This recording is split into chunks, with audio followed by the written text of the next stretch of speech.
आइए आज आप सब सुनेंगे भाद्रपद मास शुक्ल पक्ष की गणेश चतुर्थी व्रत की कथा। भाद्रपद मास के शुक्ल पक्ष की चतुर्थी को इस दिन को गणेश जयंती के रूप में मनाया जाता है। आप सभी को गणेश जयंती की ढेर सारी शुभकामनाएं। आप सभी के जीवन में भगवान गणेश जी की कृपा से आप सभी को सभी प्रकार के सुख और समृद्धि की प्राप्ति हो। भाद्रपद शुक्ल पक्ष की चतुर्थी तिथि का बड़ा ही विशेष महत्व माना गया है। वैसे प्रत्येक माह के कृष्ण पक्ष और शुक्ल पक्ष की चतुर्थी तिथि के दिन भगवान गणेश जी का पूजन किया जाता है, चंद्रमा को अर्घ्य प्रदान किया जाता है। लेकिन भाद्रपद मास के शुक्ल पक्ष की चतुर्थी को इस दिन चंद्र दर्शन का निषेध माना गया है। इस दिन चंद्रमा का दर्शन नहीं करना चाहिए। चंद्रमा का दर्शन करने से व्यक्ति पर झूठा आरोप लगता है, व्यक्ति पर कलंक लगता है।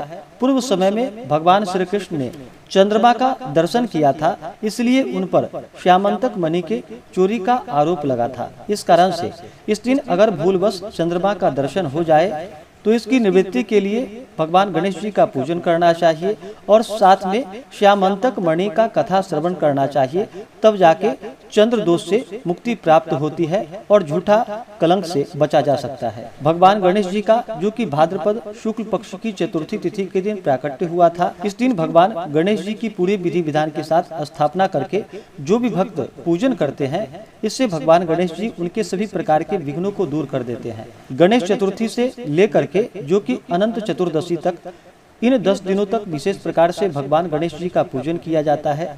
बहुत से जगहों पर जो कि 1 दिन, 1.5 दिन, 5 दिन, 7 दिन और 10 दिनों तक अपनी स्वेच्छा के अनुसार भगवान गणेश की स्थापना करके भक्तजन पूजन करते हैं। इससे भगवान गणेश जी अपने भक्तों को अपना भरपूर आशीर्वाद प्रदान करते हैं।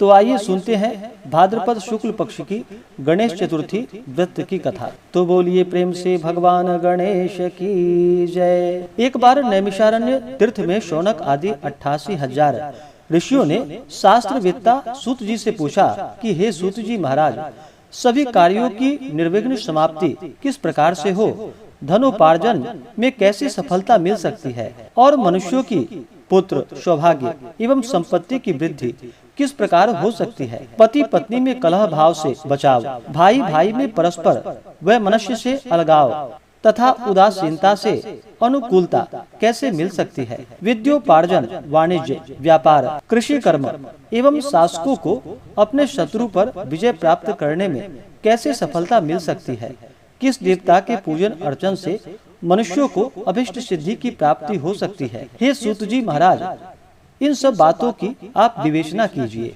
श्री सूत जी कहते हैं कि हे ऋषियों, प्राचीन काल में जब कौरव पांडवों की सेना युद्ध के लिए तैयार हुई तो उसी समय कुंती नंदन युधिष्ठिर ने श्री कृष्ण जी से पूछा था कि हे कृष्ण जी, आप यह बतलाइए कि हमारी निर्विघ्न विजय किस प्रकार से होगी, किस देवता की आराधना से हम अभिष्ट सिद्धि प्राप्त कर पाएंगे।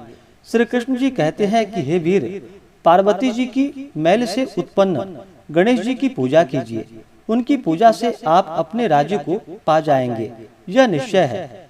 युधिष्ठिर ने प्रश्न किया कि हे देव, गणेश पूजन का क्या विधान है, किस तिथि को पूजा करने से वे सिद्धि देते हैं। श्री कृष्ण जी कहते हैं कि हे महाराज, भादो महीने के शुक्ल पक्ष की चतुर्थी को इनकी पूजा करनी चाहिए अथवा श्रावण, अगहन एवं माघ मास की चतुर्थी को भी पूजा की जा सकती है। हे राजन युधिष्ठिर, यदि आप में श्रद्धा भाव हो तो भादो शुक्ल चतुर्थी से ही गणेश जी का पूजन प्रारंभ कर दीजिए। व्रती को चाहिए कि प्रातः काल उठकर सफेद तिल से स्नान करे, दोपहर में सोने की मूर्ति 4 तोले, 2 तोले, 1 तोले या आधा तोले की अपनी सामर्थ्य के अनुसार बनवावे। यदि संभव न हो तो चांदी की प्रतिमा ही बनवावे।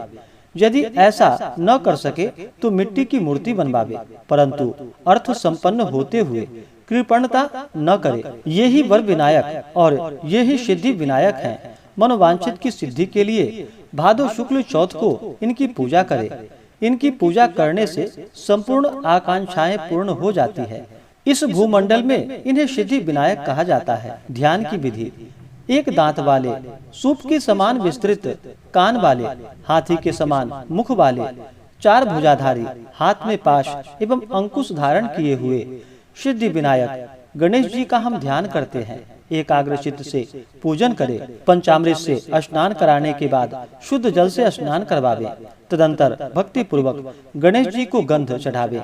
आवाहन करके पाद्य, अर्घ्य आदि देने के बाद 2 लाल वस्त्र चढ़ाना चाहिए। तत्पश्चात पुष्प, धूप, दीप एवं नैवेद्य अर्पित करनी चाहिए। फिर पान के ऊपर कुछ मात्रा में सोना रखकर अथवा रुपया आदि रख करके चढ़ावे। इसके बाद गणेश जी को 21 दूब चढ़ावे। निम्नांकित नामों द्वारा भक्ति पूर्वक गणेश जी की पूजा दुर्वा से करे कि हे गणाधीप, हे उमापुत्र, हे पाप के नाशक, हे विनायक, हे ईश नंदन, हे सर्व सिद्धिदाता, हे एक दंत, हे गजमुख, हे मूषक वाहक, हे स्कंद कुमार के भ्राता, हे गजानन महाराज, मैं आपको प्रणाम करता हूँ। रोली, पुष्प एवं अक्षत के साथ 2-2 दूब लेकर प्रत्येक नाम का उच्चारण करते हुए अलग अलग नामों से दूब अर्पित करे।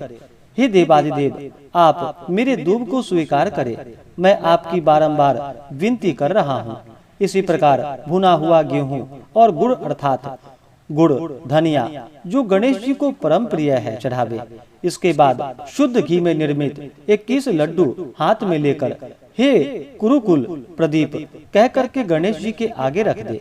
उसमें से 10 लड्डू ब्राह्मण को दान कर दे और 10 लड्डू अपने भोजन के निमित्त रख ले। शेष लड्डू को गणेश जी के सामने नैवेद्य के रूप में पड़ा रहने दे। स्वर्ण प्रतिमा भी ब्राह्मण को दान दे। सभी कर्म करने के बाद अपने इष्ट देव का पूजन करे। तदंतर ब्राह्मण को भोजन कराकर स्वयं भोजन करे। स्मरण रहे कि उस दिन मूंगफली, वनस्पति, वर्रे आदि के तेल का व्यवहार न करे। अधो वस्त्र और उत्तरीय वस्त्र के सहित गणेश जी की मूर्ति को संपूर्ण विघ्न निवारण के लिए विद्वान ब्राह्मण को दान कर दे। हे धर्मराज युधिष्ठिर, इस प्रकार गणेश जी की पूजा करने से आप सभी पांडवों की विजयी होगी। इसमें संदेह की बात कोई नहीं है। यह मैं बिल्कुल सत्य कह रहा हूँ। गुरु से दीक्षा लेने के समय वैष्णव आदि आरंभ में गणेश पूजन करते हैं। गणेश जी की पूजा करने से विष्णु, शिव, सूर्य, पार्वती, दुर्गा, अग्नि आदि विशिष्ट देवों की पूजा हो जाती है। इसमें संदेह नहीं है। इनके पूजन से चंडिका आदि मातृगण सभी प्रसन्न होते हैं। हे ऋषियों, भक्ति पूर्वक सिद्धि विनायक गणेश जी की पूजा करने से उनकी कृपा के फल स्वरूप मनुष्यों के सभी कार्य पूर्ण होते हैं। भाद्र शुक्ल गणेश चतुर्थी की पूजा शिवलोक में हुई है। इस दिन स्नान, दान, उपवास, पूजन आदि करने से गणेश जी की अनुकंपा से शताधिक फल प्राप्त होता है। हे युधिष्ठिर, इस दिन चंद्र दर्शन का निषेध किया गया है। इसलिए अपने कल्याण की कामना से दोपहर में ही पूजा कर लेनी चाहिए। सिंह राशि की संक्रांति में शुक्ल पक्ष की चतुर्थी तिथि को चंद्र दर्शन करने से चोरी, व्याभिचार, हत्या आदि का मिथ्या कलंकित होना पड़ता है। इसलिए आज के दिन चंद्र दर्शन करना वर्जित है। यदि भूल से चंद्र दर्शन हो जाए तो ऐसा कहें कि सिंह ने प्रसेनजीत को मार डाला और जामवान ने सिंह को यमालय भेज दिया। हे बेटा, रो मत, तुम्हारे श्यामंतक मणि यह है। इस प्रकार कहना चाहिए और श्यामंतक मणि का कथा श्रवण करना चाहिए। इससे सभी प्रकार के अभिष्ट सिद्धि की प्राप्ति होती है।